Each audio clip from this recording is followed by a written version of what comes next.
मेरे प्यारे छात्र छात्राओं, हमारे देश इस समय संकट की स्थिति में है। कोरोना वैश्विक महामारी के चलते आप सभी लॉकडाउन का पालन कर रहे होंगे और इसी लॉकडाउन के तहत छत्तीसगढ़ सरकार द्वारा पढ़ाई तुम्हारा द्वार के तहत घर में रह कर के ही पढ़ना है। आज हम कक्षा 12वीं के भूगोल विषय का अध्यापन करेंगे। भूगोल विषय में पहला टॉपिक है मानव भूगोल की प्रकृति एवं विषय क्षेत्र। हमने भूगोल विषय के बारे में बहुत सारी परिभाषाएं जो है कक्षा 11वीं में पढ़ चुके हैं। आज का टॉपिक है मानव भूगोल की प्रकृति एवं विषय क्षेत्र। इसके अंतर्गत पहले हम भूगोल का अर्थ जान लेते हैं। भूगोल दो शब्दों से मिलकर बना है, भूधन गोल, अर्थात गोल पृथ्वी के अध्ययन को ही भूगोल कहते हैं। गोल पृथ्वी में जलमंडल, वायुमंडल, स्थलमंडल, इन सारी चीज़ों का अध्ययन हम जो है भूगोल में करते हैं। इसी तरह अंग्रेजी में भूगोल को जियोग्राफी कहते हैं। जियोग्राफी भी दो शब्दों से मिलकर बना है, जियो धन ग्राफी। जियो का मतलब होता है पृथ्वी और ग्राफी का मतलब होता है वर्णन करना, अर्थात पृथ्वी का संपूर्ण पृथ्वी का अध्ययन करना ही भूगोल कहलाता है। भूगोल की दो प्रमुख शाखा है, एक को कहते हैं भौतिक भूगोल और दूसरा कहलाता है मानव भूगोल। भौतिक भूगोल में विभिन्न प्रदेशों के भौतिक पर्यावरण का अध्ययन करते हैं। विभिन्न प्रदेशों के भौतिक पर्यावरण का अध्ययन जैसे जल, मिट्टी, जलवायु, पेड़ पौधे, इन सारी चीज़ों का अध्ययन जो है हम किस में करते हैं, भौतिक भूगोल में करते हैं। इसकी दूसरी शाखा मानव भूगोल में जाएंगे तो मानव भूगोल में भौतिक पर्यावरण और मानव के अंतर संबंधों का अध्ययन करते हैं। अब भौतिक पर्यावरण क्या है? भौतिक पर्यावरण पेड़ पौधे, जलवायु, मिट्टी, जल, इनके साथ मानव के अंतर संबंध। जैसे पेड़ जो है, पेड़ को काटकर मानव विभिन्न पेड़ भौतिक है और वो भौतिक को मानव जो है पेड़ को काट करके हम ईंधन के रूप में उपयोग करते हैं या फिर और अन्य सामग्री का निर्माण करते हैं। तो भौतिक पर्यावरण को बदलता है कौन? मानव, और दोनों के संबंध को कहते हैं क्या? मानव भूगोल। जैसे जल जो है नदी की धाराओं के द्वारा है ना चलते रहते हैं, जल का अध्ययन करते हैं तो वो भौतिक भूगोल हुआ।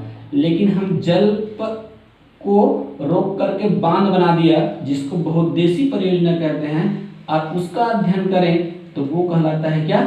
मानव भूगोल, है ना। यानी भौतिक पर्यावरण और मानव के अंतर संबंध को मानव भूगोल कहते हैं। मानव भूगोल, और आज का हमारा टॉपिक है मानव भूगोल की प्रकृति एवं विषय क्षेत्र। अब प्रश्न उठता है कि मानव भूगोल क्या है? मानव भूगोल वह विज्ञान है जिसके अंतर्गत मनुष्य और उसके भौतिक पर्यावरण के मध्य संबंधों का अध्ययन किया जाता है। मैं यहाँ पर बता चुका हूँ कि मानव भूगोल भौतिक पर्यावरण और मानव के अंतर संबंध, जैसे मैंने बताया पेड़ जो है भौतिक है, जल जो है भौतिक है, हमने बांध बना करके उसका है ना बहुत सारी चीज़ों में उपयोग किया, तो वो उसका अध्ययन करेंगे तो वो कहलाता है क्या? मानव भूगोल। वही है भौतिक पर्यावरण के मध्य संबंधों का अध्ययन किया जाता है, वही कहलाता है क्या? मानव भूगोल। इसी मानव भूगोल को परिभाषित करते हुए बहुत सारे भूगोलवेत्ताओं ने अपने अपने तरफ से परिभाषा दिया है। इसी के अंतर्गत कुमारी ईसी सेम्पुल इन्होंने कहा क्रियाशील मानव और गतिशील पृथ्वी की अंतर संबंधों का अध्ययन ही मानव भूगोल है। देखिए शब्दों, किसी भूगोलवेत्ता का कथन को आप दूसरे तरीके से नहीं लिख सकते, यानी जो शब्द उन्होंने कहा है उसी शब्द को ही जैसे का तैसे लिखोगे तभी आपको नंबर मिलेगा। क्रियाशील मानव और गतिशील पृथ्वी के अंतर संबंधों का अध्ययन ही मानव भूगोल है। क्रियाशील मानव, हमारे इस पृथ्वी में मानव हमेशा क्या रहता है, क्रियाशील रहता है। बहुत सारे काम करते हैं मानव। और गतिशील पृथ्वी दो प्रकार की गति करते हैं, हम 11वीं क्लास में पढ़ चुके हैं। पृथ्वी दो प्रकार की गति, घूर्णन गति और परिभ्रमण गति। तो पृथ्वी गति करते रहते हैं और मानव काम करते रहते हैं, और दोनों का जो संबंध बनता है, अंतर संबंध का जो है ना, पृथ्वी गति कर रहे हैं, मानव कार्य कर रहे हैं, और उसके अंतर संबंधों का अध्ययन करते हैं, उसको ही क्या कहते हैं, मानव भूगोल कहते हैं। ये किसने कहा, कुमारी ईसी सेम्पुल ने। वैसे ही फ्रेडरिक रेडजेल जो मानव भूगोल का जन्मदाता कहलाता है, इन्होंने 1882 में एक पुस्तक लिखी जिसको कहते हैं क्या, एंथ्रोपोजियोग्राफी। 1882 में फ्रेडरिक रेडजेल ने एक ग्रंथ लिखा जिसका नाम है एंथ्रोपोजियोग्राफी, है ना। इसीलिए फ्रेडरिक रेडजेल को मानव भूगोल का जन्मदाता कहा जाता है। फ्रेडरिक रेडजेल को मानव भूगोल का जन्मदाता कहलाता है। और यही जन्मदाता जिन्होंने मानव भूगोल के संबंध में परिभाषा दी है। मानव भूगोल मानव समाजों तथा धरातल के बीच संबंधों का संश्लेषित अध्ययन है। मानव भूगोल मानव समाज तथा धरातल के बीच, यानी मानव समाज और धरातल के बीच जो संबंध स्थापित होता है, यानी मानव जो काम करता है धरातल के बीच में, है ना, उसके बीच में संबंध, यानी कुल मिलाकर के एक है भौतिक पर्यावरण और मानव का जो अंतर संबंध है, वही जो है क्या कहलाता है, मानव भूगोल, है ना। मानव समाज धरातल में रह करके बहुत सारे काम किया, ये कार्य को जब अध्ययन करते हैं तो वही कहलाता है क्या, मानव भूगोल। मानव भूगोल के संबंध में बहुत सारे विचारधारा हैं, जिसमें 3 प्रमुख विचारधारा है। एक को कहते हैं पर्यावरणीय निश्चयवाद। पर्यावरणीय निश्चयवाद, इसका प्रतिपादन जो है मानव भूगोल के जन्मदाता फ्रेडरिक रेडजेल ने किया है। किस निश्चयवाद का, पर्यावरणीय निश्चयवाद का जो है जनक फ्रेडरिक रेडजेल को कहा जाता है। ये आधुनिक विचारधारा है भूगोल की, भौगोलिक विचारधारा है, आधुनिक विचारधारा है ना। इसके अंतर्गत पर्यावरणीय निश्चयवाद, देखिए मनुष्य जब प्रारंभिक अवस्था में हमारे पृथ्वी में आए तो सब जो है आदि मानव के रूप में थे। आदि मानव कैसे, उन्होंने प्रकृति में ही रहकर प्रकृति का सारी चीज़ों का उपयोग करता था। उसके पास ना आवास होता था, ना उसके पास आने जाने के लिए परिवहन का साधन हुआ करते थे, और न ही किसी भी प्रकार की अन्य सुविधाएं जो है नहीं हुआ करता था। अर्थात प्रकृति में रह कर के ही जीवन यापन करता था। कब, जब मानव प्रारंभिक अवस्था में इस पृथ्वी पर रहे उस समय, यानी उसी को कहते हैं मानव का प्रकृतिकरण, यानी पूर्णतः प्रकृति पर निर्भर था।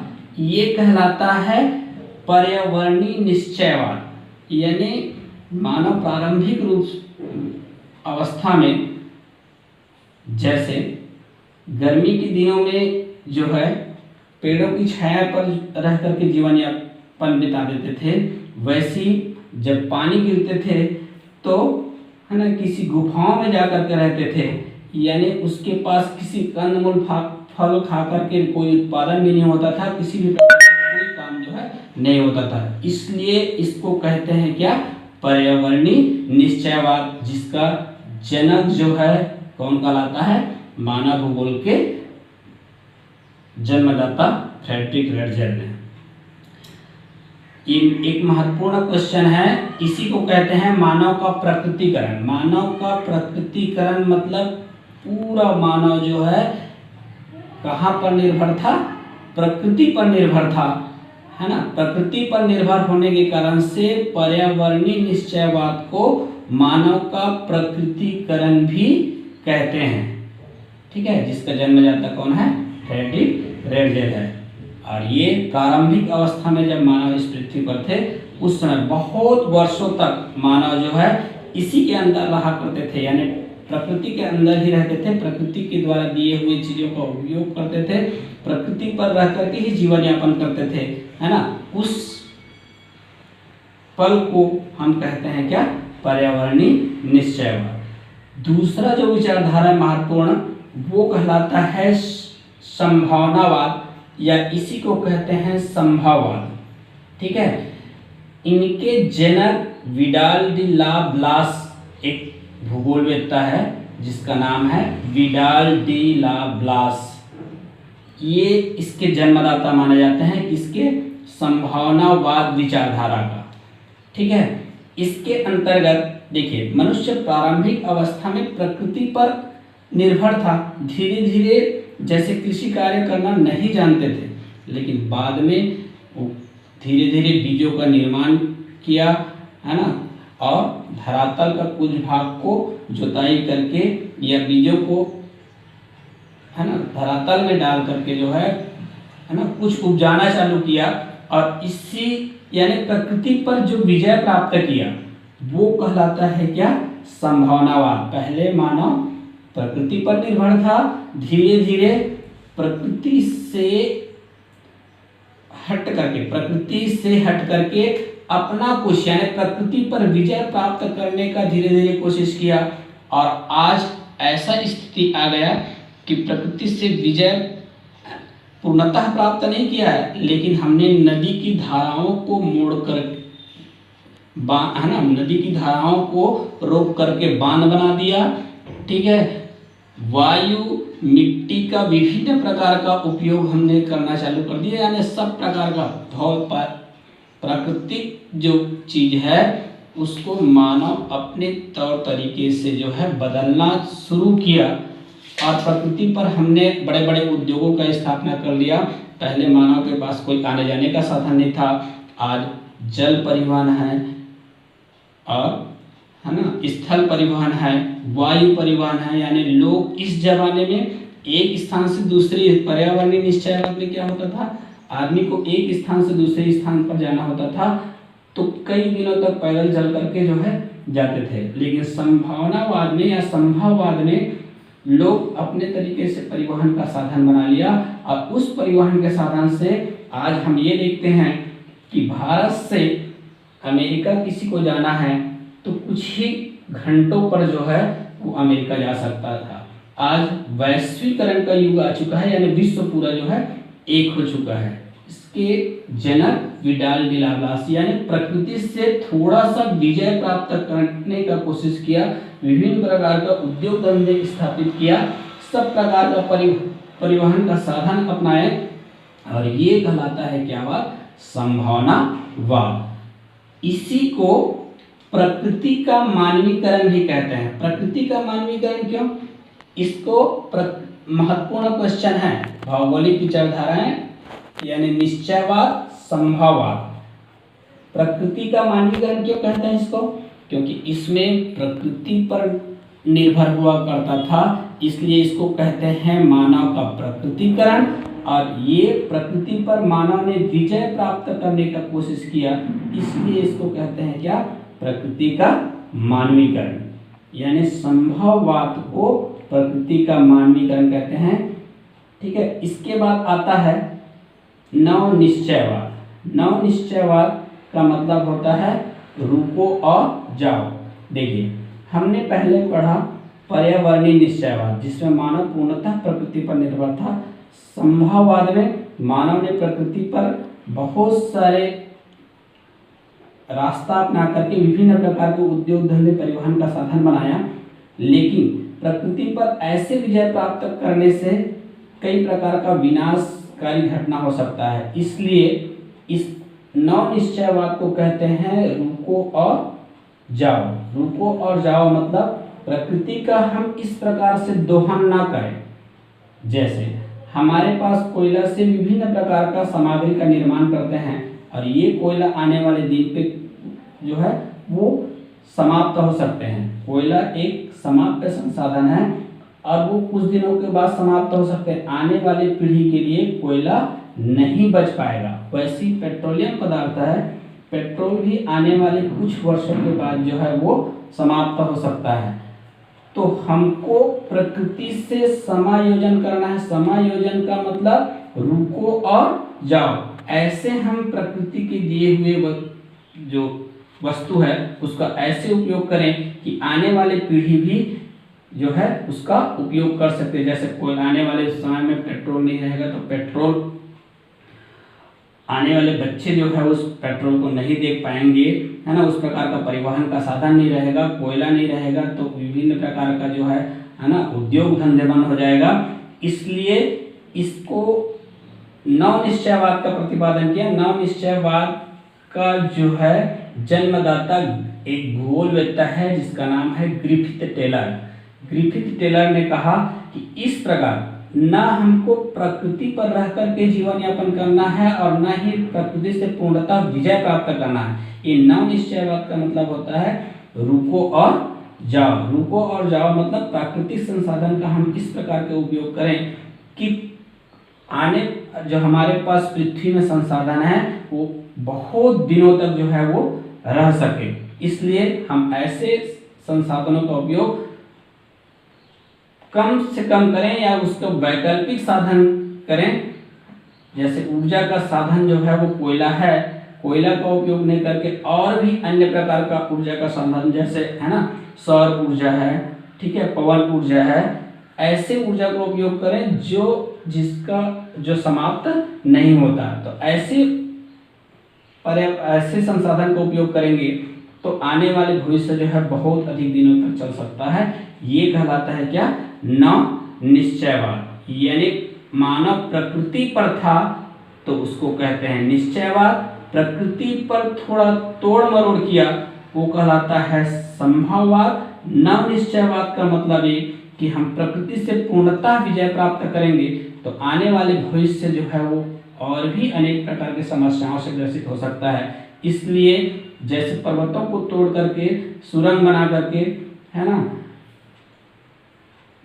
सड़क मार्ग या रेल मार्ग बना रहे हैं, निश्चित तौर पर कि आने वाले भविष्य पर यही जो है अनेक प्रकार का समस्याएं पैदा करेंगे। इसलिए प्रकृति पर इस प्रकार का विजय प्राप्त न करें जो आने वाले भविष्य के लिए जो है वो किसी भी प्रकार का समस्या बन सके। और इसको कहते हैं क्या? नव निश्चयवाद। मेरे ख्याल से समझ में आ गया होगा।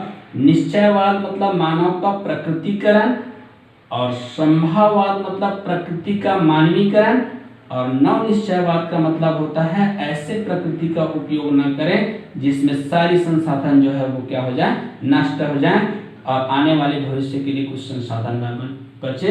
तो ये कहलाता है क्या? नव निश्चयवाद। अब हमने जैसे ऊपर में मानव भूगोल की प्रकृति एवं विषय क्षेत्र पढ़ रहे हैं तो मानव भूगोल के विषय क्षेत्र के अंतर्गत बहुत सारे जो है विषय हैं, जैसे जनसंख्या भूगोल, आर्थिक भूगोल, आवास भूगोल, राजनीतिक भूगोल, नगरीय भूगोल। ये विषय क्षेत्र का और भी उप क्षेत्र होता है। ये विषय क्षेत्र है, इसके और भी विषय जैसे मैं बता रहा हूँ। पहले में है जनसंख्या भूगोल। जनसंख्या भूगोल मतलब पूरे विश्व की जनसंख्या के बारे में हम पढ़ते हैं। इसको हम पूरे विश्व की जनसंख्या के बारे में पढ़ेंगे तो हम विस्तृत अध्ययन नहीं कर पाएंगे, इसलिए पार्ट में बांट दिए।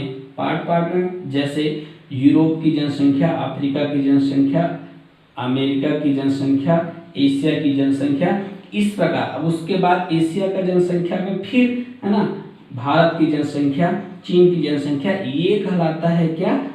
उप क्षेत्र, इसके अंतर्गत जनसंख्या भूगोल के अंतर्गत हम और भी अन्य चीजों का अध्ययन कर सकते हैं। उसको छोटे छोटे पार्ट्स में बांट करके पहले महाद्वीप को और उसके बाद देश को, है ना, उसके बाद प्रदेश का अध्ययन करते हैं। तो ये विषय क्षेत्र का जो है उप क्षेत्र है। वैसे ही आर्थिक भूगोल के अंतर्गत विश्व में कौन से देश अधिक, आर्थिक का मतलब होता है धन से, यानी धन का अध्ययन करते हैं, उस भूगोल को कहते हैं क्या भूगोल? आर्थिक भूगोल। विश्व में सभी देश जो है एक समान नहीं है, कोई देश बहुत समृद्धशाली है, कोई देश अति गरीब है ना। ऐसी ही हम विभिन्न महाद्वीपों के हिसाब से इसका और उप क्षेत्र, विषय क्षेत्र में इसका और उप क्षेत्र बांट सकते हैं। कौन सा देश समृद्धशाली देश में आता है, कौन से देश जो है पिछड़े हुए देश में आता है, कौन से देश जो है मध्यम वर्ग के देश हैं, है ना, विकसित देश, विकासशील देश और अविकसित देश। इस प्रकार से हम अध्ययन करते हैं तो वो कहलाता है क्या? आर्थिक भूगोल। वैसे ही आवास भूगोल भी मानव भूगोल का विषय क्षेत्र है। आवास भूगोल के अंतर्गत हम पूरे मानव द्वारा बनाए गए संपूर्ण आवासों का अध्ययन करते हैं। विश्व में प्रत्येक स्थानों पर आवास अलग अलग प्रकार से बनाया जाता है और उसके हिसाब से हम जो है संपूर्ण पृथ्वी के आवासों का अध्ययन करते हैं। उसका भी उप क्षेत्र होता है। उप क्षेत्र के अंतर्गत आवास भूगोल के, है ना, कौन से स्थानों पर किस देश में किस प्रकार का आवास बना रहे हैं।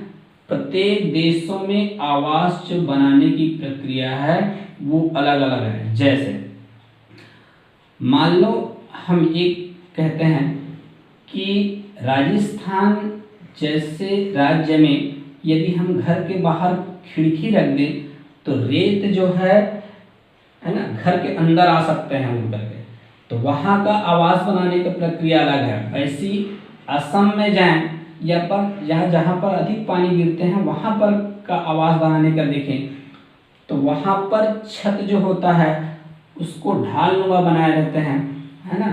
तो इस प्रकार से अलग अलग स्थानों पर भिन्न भिन्न प्रकार के आवास बना करके मानव रहते हैं और ये पार्ट में बांट करके ये आवास भूगोल कहलाता है। इसका भी विभिन्न प्रकार का जो है वो उप क्षेत्र भी होता है प्रत्येक, है ना। वैसी राजनीतिक भूगोल विश्व में कहाँ पर किस प्रकार का राजनीतिक होता है, राजनीतिक के बारे में अध्ययन करते हैं तो वो कहलाता है राजनीतिक भूगोल। वैसी नगरीय भूगोल, विश्व में कौन से स्थान पर नगर अधिक है, कहाँ पर के लोग, कहाँ पर के विश्व में कौन से स्थान पर जो है वो ग्रामीण जनसंख्या के लोग अधिक रहते हैं, विश्व में कौन से स्थान है जहाँ पर जो है नगरीय जनसंख्या अधिक है। आज संपूर्ण विश्व में नगरीय जनसंख्या का प्रतिशत जो है वो बढ़ रहा है।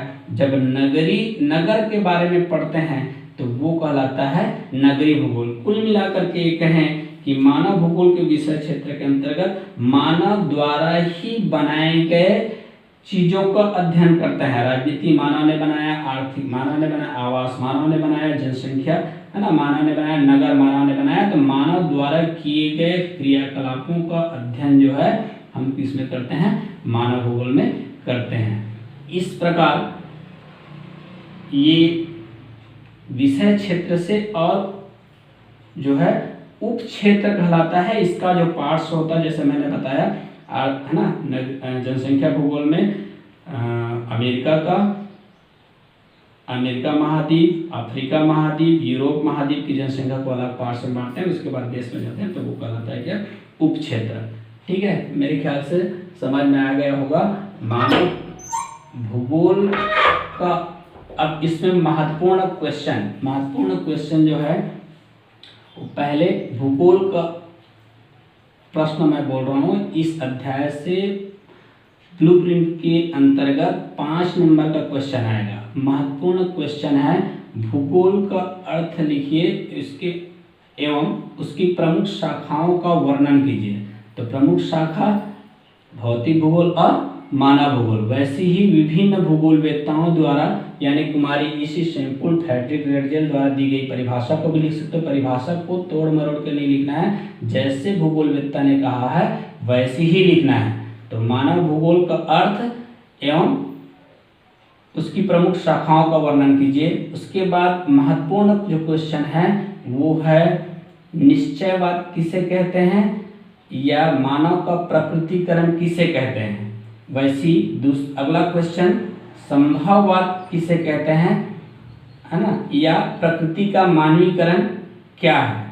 ये इस प्रकार का प्रश्न जो है बन सकता है, या तीनों को एक साथ निश्चयवाद, संभववाद और न निश्चयवाद को समझाइए। उसी प्रकार मानव भूगोल का अर्थ लिखते हुए उनके विषय क्षेत्र को लिखिए। ये इस अध्याय का महत्वपूर्ण क्वेश्चन है। मेरे प्यारे छात्र छात्राओं, आज की टॉपिक मानव भूगोल की प्रकृति एवं विषय क्षेत्र की सारी नोट्स है वो समझ में आ गया होगा। मैं कुछ महत्वपूर्ण प्रश्न दे रहा हूँ, उसको अपने कॉपी में लिखना है, यानी होमवर्क दे रहा हूँ। पहला प्रश्न लिखिए, मानव भूगोल किसे कहते हैं एवं उसके विषय क्षेत्र को लिखिए। प्रश्न पहला, मानव भूगोल का अर्थ लिखकर उसके विषय क्षेत्र को लिखिए। प्रश्न दूसरा, निश्चयवाद और संभववाद को विस्तार से उदाहरण देकर समझाइए। प्रश्न तीसरा, मानव का प्राकृतिकरण एवं प्रकृति का मानवीकरण को विस्तार से समझाइए। प्रश्न चौथा, नवनिश्चयवाद किसे कहते हैं, उसको विस्तार से समझाइए। ये प्रश्न 4 दे रहा हूँ, इसको लिख करके दिखाना है, और जो भी टॉपिक के अंदर समझ नहीं आता वो मुझे कॉल करके या फिर ऑनलाइन प्रश्न पूछ सकते हो।